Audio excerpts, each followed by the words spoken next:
قرآن مجید میں بہت ساری آیات کریمہ سیدنا صدیق اکبر رضی اللہ تعالیٰ عنہ کی شان میں نازل ہوئیں۔ ان میں سے ایک آیت کریمہ اللہ تبارک و تعالیٰ نے ارشاد فرمایا وَسَيُجَنَّبُهَا الْأَتْقَى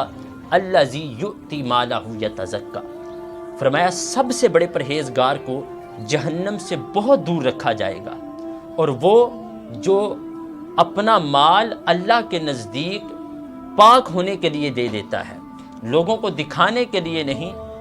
بلکہ خالص اللہ کی رضا کے لیے اپنا مال اللہ کے نزدیک پاک ہونے کے لیے دیتا ہے۔ اس آیت کریمہ سے مفسرین کرام فرماتے ہیں کہ مراد سیدنا صدیق اکبر رضی اللہ تعالیٰ عنہ کی ذات ہے۔ اور دیکھیے قرآن مجید نے سیدنا صدیق اکبر رضی اللہ تعالیٰ عنہ کو اتقا کہا، سب سے بڑا پرہیزگار کہا، اور یہ سب سے بڑا پرہیزگار ہونا یہ اللہ کے نزدیک سب سے بڑا عزت والا ہونا ہے۔ قرآن مجید میں اللہ تبارک و تعالیٰ نے ارشاد فرمایا اِنَّ اَكْرَمَكُمْ عِنْدَ اللَّهِ أَتْقَاكُمْ، فرمایا اللہ کے نزدیک سب سے بڑا عزت والا اور اکرام والا وہ شخص ہے جو تم میں سے سب سے زیادہ پرہیزگار ہے۔ اور سیدنا صدیق اکبر کو کیا فرمایا گیا؟ فرمایا الاتقا، سب سے بڑے پرہیزگار ہیں یہ۔ اور پھر یہ آیت کریمہ کے شان نزول کے متعلق سیدنا نعیم الدین مراد آبادی رحمۃ اللہ تعالیٰ علیہ آپ ارشاد فرماتے ہیں کہ جب صدیق اکبر رضی اللہ تعالیٰ عنہ نے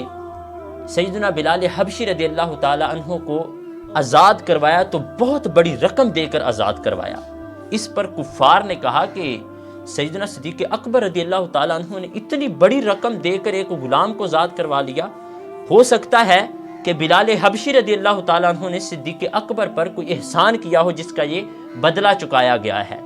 تو اس کے اوپر اللہ تبارک و تعالیٰ نے سیدنا صدیق اکبر رضی اللہ تعالیٰ عنہ کے عمل کی نیت کی حفاظت کرتے ہوئے یہ آیت کریمہ نازل کر دی اور فرمایا کفار تم غلط کہہ رہے ہو،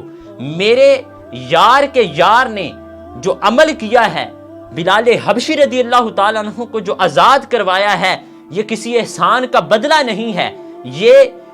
لوگوں کو دکھانے کے لیے اپنا مال خرچ نہیں کیا بلکہ فرمایا الذی یؤتی مالہ یتزکا، فرمایا خالص اللہ کی رضا کے لیے اپنے مال کو پاک ہونے کے لیے اللہ کی راہ میں خرچ کر دیا ہے۔